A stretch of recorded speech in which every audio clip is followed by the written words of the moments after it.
मेरे हिसाब से जो असल मुद्दों पर इस देश के बात नहीं करता वो असल गद्दार है इस देश का। लोकतंत्र की लड़ाई लड़ रहे हैं, संविधान को बचाने की लड़ाई लड़ रहे हैं और आज एक बड़ा मैसेज पूरे मुल्क को देना चाहते हैं, पूरे देश को, कि ये जो धांधलेबाजी है बीजेपी की, इन तानाशाह सरकार की जो गुंडागर्दी चल रही है, इसको इस मुल्क के लोग कभी भी बर्दाश्त नहीं। आपको लगता है आप ईमानदारी से इलेक्शन लड़ रहे हैं तो जो वोट चोरी का मुद्दा राहुल जी ने एक्सपोज करा है उस पे आप इंक्वायरी बिठाने के लिए क्यों तैयार नहीं है? रेलवे बेच रहे हैं, आप एयरलाइन बेच रहे हैं, आप अडानी को आधा मुल्क सौंप दे रहे हैं उसके हाथों में, और ये जो असल मुद्दे हैं संसद में उन पे बात करने की बजाय आप वंदे मातरम पे 10-10 घंटे अपना वक्त बर्बाद कर। ये शायद अमित शाह जी भूल गए हैं कि अंग्रेजों को भी ऐसे ही खदेड़ा गया था इस देश से। Very good. इस मुल्क से अंग्रेजों को भी ऐसे ही रेवोल्यूशन करके खदेड़ा गया था और आपको इंशाल्लाह आने वाले वक्त में दिखेगा नेक्स्ट प्रधानमंत्री राहुल गांधी ही बनेंगे। नमस्कार, मैं कुलदीप कुमार राउत और आप देख रहे हैं फॉरवर्ड न्यूज़। वोट चोर गद्दी चोर के नारों से आज पूरा दिल्ली जाम कर सकता है, वो भी शब्द कम है क्योंकि अब जहां देखेंगे वहां पब्लिक है। हमारे साथ हरिबा मैम जुड़े हुए हैं। मैम, आपका बहुत बहुत स्वागत है फॉरवर्ड न्यूज़ पर। किस तरीके से देख रहे हैं इस कार्यक्रम को?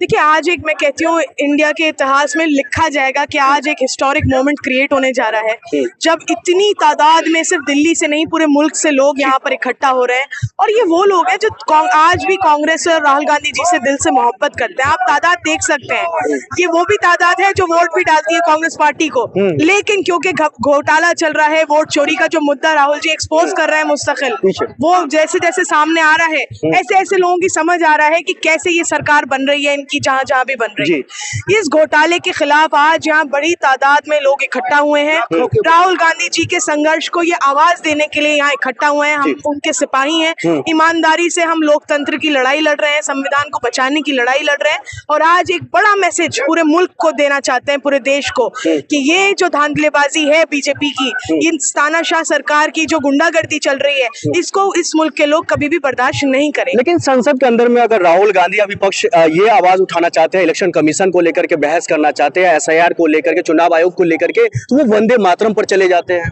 देखिए, यही इनकी स्ट्रैटेजी है कि लोगों का दिमाग उलझा के रख दो दूसरी बातों में कि वो असल मुद्दों पर बात ही ना कर पाए। मेरे हिसाब से जो असल मुद्दों पर इस देश के बात नहीं करता वो असल गद्दार है इस देश का, वो असल एंटी नेशनल है। जो प्रदूषण पे बात नहीं करेगा वो एंटी नेशनल है, जो ये जो क्राइम रेट है उस पे बात नहीं करेगा वो एंटी नेशनल है, SIR के मुद्दे पे बात नहीं करेगा वो एंटी नेशनल है, जो भी वोट चोरी के मुद्दे से भागेगा, चाहे वो इलेक्शन कमीशन हो या भी मौजूदा सरकार हो, असल एंटी नेशनल वो लोग हैं जो आज भी इन मुद्दों को एड्रेस नहीं करना चाहते और संसद का वक्त और पब्लिक का टैक्स जो संसद को चलाने में लगता है उसको सिर्फ और सिर्फ बर्बाद कर रहे हैं। लेकिन अमित शाह जी का ये भी कहना है जो ये हार की बौखलाहट है इसीलिए ये लोग रैली कर रहे हैं, इसलिए प्रोग्राम कर रहे हैं, इससे कुछ लेना देना नहीं है बल्कि पब्लिक का पैसा और पब्लिक का टाइम खराब हो रहा है। देखिए, शायद अमित शाह जी भूल गए हैं कि अंग्रेजों को भी ऐसे ही खदेड़ा गया था इस देश से। Very good. इस मुल्क से अंग्रेजों को भी ऐसे ही रेवोल्यूशन करके खदेड़ा गया था और आज फिर इस मुल्क को जरूरत है कि ऐसा ही एक रेवोल्यूशन यहाँ लाया जाए जो इस मुल्क की हक की बात करे, संविधान को बचाने की और लोकतंत्र को बचाने की बात करे। लेकिन देश में एक नए दौर में निकल के चला गया। बिहार में चुनाव था, उसके उस दौरान सब बिहार की बात कर रहे थे, लेकिन अब बुलडोजर की बात हो रही है। देश में एक नया नैरेटिव सेट हो रहा है, होता हुआ दिख रहा है। देखिए, यही मेन मुद्दे हैं। आप रूट कॉजेज नहीं देख रहे हैं, आप इस मुल्क को बर्बाद करने के लिए तुले हुए हैं। आप हर चीज कमर्शियलाइज कर रहे हैं, आप रेलवे बेच रहे हैं, आप एयरलाइन बेच रहे हैं, आप अडानी को आधा मुल्क सौंप दे रहे हैं उसके हाथों में, और ये जो असल मुद्दे हैं संसद में उन पे बात करने की बजाय आप वंदे मातरम पे 10-10 घंटे अपना वक्त बर्बाद कर रहे हैं। ठीक है, वंदे मातरम पे डिस्कशन हो रहा है तो वंदे मातरम की जो लाइन है जो साफ हवा साफ पानी की बात करती है, क्या आप उन पर डिस्कशन करने को तैयार हैं? आज भी आप देख लीजिए पोल्यूशन का क्या हाल है, 500 पार AQI आज की तारीख में भी है। तो ये मुद्दों पर अगर बात आप नहीं करेंगे इसका मतलब आप देश से गद्दारी कर रहे हैं, आप खुद एंटी नेशनल हैं, आप इस मुल्क को तबाह बर्बाद करके भागने की प्लानिंग में। लेकिन वो आप लोगों कहते हैं ये धरती पर बोझ है, इस तरीके की बातें निकल करके आ रही थी। देखिए, उनकी सारी स्ट्रैटेजी है लोगों का दिमाग भटकाना। जब भी कोई मुद्दा बड़ा उठता है मुल्क में, चाहे वो मणिपुर का मुद्दा हो, चाहे वो अब SIR या वोट चोरी का मुद्दा हो, वो कोई ना कोई ऐसी बात लेकर आते हैं जिससे इन मुद्दों को दबा दिया जाए। जब राहुल गांधी जी ने वोट चोरी एक्सपोज करी थी तो ये कुत्तों का मुद्दा लेकर आ गए थे कि स्ट्रे डॉग्स के ऊपर क्या एक्शन होना चाहिए क्या नहीं। लोगों का दिमाग भटकाने की काम करते हैं। मैं कहती हूँ आप मुद्दे लाइए इस मुल्क के लिए जो बेहतर है, लेकिन जो असल मुद्दे हैं उससे बात करने से क्यों घबराते हैं? आपका टेम्पर लूज हो जाता है संसद में अगर आपसे कुछ कह दिया जाता है, आपके हाथ कांप जाते हैं, आपका मुंह लाल हो जाता है, लेकिन आप बात करने को तैयार नहीं। जनता हमारे हमारे साथ है, और ये लोग हार जाते तो कहते चुनाव आयोग बेईमान है, इलेक्शन कमीशन बेईमान। अगर आपको लगता है आप ईमानदारी से इलेक्शन लड़ रहे हैं तो जो वोट चोरी का मुद्दा राहुल जी ने एक्सपोज करा है उस पे आप इंक्वायरी बिठाने के लिए क्यों तैयार नहीं है? इलेक्शन कमीशन पे आप लोग प्रेशर क्यों नहीं बनाते कि वो उसके ऊपर इंक्वायरी बिठाए? क्यों उस बात को आप खत्म कर देना चाहते हैं कि ऐसी कोई बात नहीं है? क्यों राहुल गांधी जी से कहा जाता है कि आप एफिडेविट दीजिए लिखत में कि ऐसा वोट चोरी का मुद्दा है? इलेक्शन कमीशन जो बॉडी है वो किसी सरकार के लिए काम नहीं करती है, वो एक ऑटोनॉमस बॉडी है। उसका काम है कि फेयर एंड फ्री इलेक्शंस होने चाहिए, तो क्यों नहीं इन पे इंक्वायरी बिठाई जाती है? इसका मतलब आपके दिलों में खोट है, आपको पता है कि ये सब आपकी कारस्तानियां हैं और इसीलिए आप इस पे कोई बात नहीं करना चाहते। लेकिन सरकार के साथ साथ इलेक्शन कमीशन भी कह रही है देश के लिए बहुत ज्यादा जरूरी है एसआईआर, जिसको लेकर के विपक्ष की पार्टी है वो खुलेआम प्रदर्शन कर रही है, विरोध कर रही है। जिस तरह से अगर वो ये मानते हैं कि एसआईआर जरूरी है, इसी तरह से वोट चोरी का मुद्दा क्या उनके लिए जरूरी नहीं है? हमारा ये सवाल है।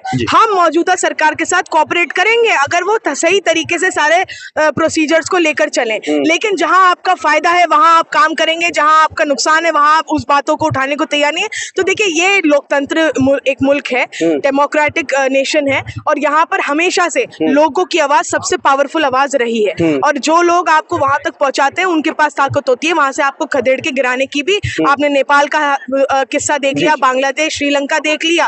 अगर ये तानाशाही जरूरत से ज्यादा यहाँ मुल्क में जो हो भी रही है तो लोगों को सड़कों पे आकर अपना आक्रोश जताने का हक है, ये राइट है उनका कि वो अपनी आवाज उठाएं और अपने राइट्स के लिए लड़ाई लड़ें। लेकिन राहुल गांधी अगर ट्वीट कर देते हैं जो जेन जी जाग रहा है, देश का युवा जाग रहा है, तो उसको लेकर के भी बवाल मच जाता है, जो राहुल गांधी पर आरोप लग जाता है ये जेन जी को भटका रहा है देश के अंदर। देखिए वही मैं कह रही हूँ, ये सप्रेस करना चाहते हैं।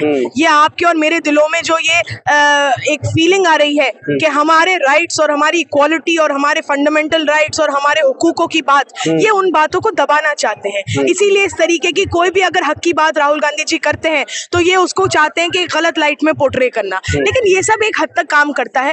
आपने इस मुल्क को बांटने की कोशिश करी है, आपने कम्युनल पॉलिटिक्स करने की कोशिश करी है, आपने धर्म के ऊपर आज भी आप ज्यादतियां कर रहे हैं, लोगों के ऊपर, दलितों के ऊपर, पिछड़ों के ऊपर। लेकिन अब आपकी लोगों को भी समझ आ रहा है कि सबसे नुकसान किसी का नहीं है, हमारा ही है। ये लोग तो अपना मुल्क बेचकर भाग जाएंगे, कहीं और सेटल हो जाएंगे जाकर। कल को आप सफर करेंगे, हम सफर करेंगे, यहाँ के लोग सफर करेंगे। तो अब वक्त है, इट्स हाई टाइम कि लोग अपना खुल के अपनी बात रख रहे हैं हर मीडियम पे, हर प्लेटफॉर्म पे, और आपको इंशाल्लाह आने वाले वक्त में दिखेगा नेक्स्ट प्रधानमंत्री राहुल गांधी ही बनेंगे। ठीक है। और इस जो ये रैली है, इस रैली से क्या संदेश है हमारे हुक्मरान मोदी जी को भी और जो है देश की जनता को भी? देखिए सिग्नल और साइन बहुत क्लियर है कि अगर आप लोगों के हुकूकों के खिलाफ जाएंगे, उनके राइट्स के खिलाफ जाएंगे, अगर आप इस मुल्क के संविधान को, कॉन्स्टिट्यूशन को खत्म करने की कोशिश करेंगे, अगर आप यहाँ की डेमोक्रेसी को खत्म करके डिक्टेटरशिप बनाना चाहेंगे कोरिया, नॉर्थ कोरिया की तरह, तो यहाँ की आवाम ऐसी नहीं है जो आपके प्रेशर में आएगी या आपका ऑपरेशन झेलेगी। इन लोगों ने ये इस मुल्क की मिट्टी में गंगा जमनी तहजीब है, हमेशा से यहाँ अमन रहा है, हमेशा से हर मजहब के और हर कास्ट के लोग साथ मिलकर उन्होंने अंग्रेजों को भी खदेड़ा था और इस मुल्क की मिट्टी को सींचा था अपने खून पसीने से। तो ये वो लोग हैं, इनको आप तबाह बर्बाद नहीं कर सकते, इनको आप जेलों में डाल के इनका मुंह बंद नहीं करा सकते। हमारे भाई आज भी CNRC के उसमें आज भी हमारे भाई 4-5 साल बिना ट्रायल के जेलों में बैठे हैं, लेकिन हम खड़े हैं उनकी आवाज बनने के लिए। हम लोग खामोश नहीं बैठेंगे, और ये बहुत स्ट्रॉन्ग मैसेज आज पूरे मुल्क की आवाम मोदी को भी, अमित शाह को भी, तानाशाह सरकार को दे। मैम जाते जाते एक सवाल ले लेता हूँ, कंगना रनौत का एक बयान काफी वायरल हो रहा है, वो कह रहे मोदी जी वोट चोरी नहीं करते, दिल चोरी करते हैं।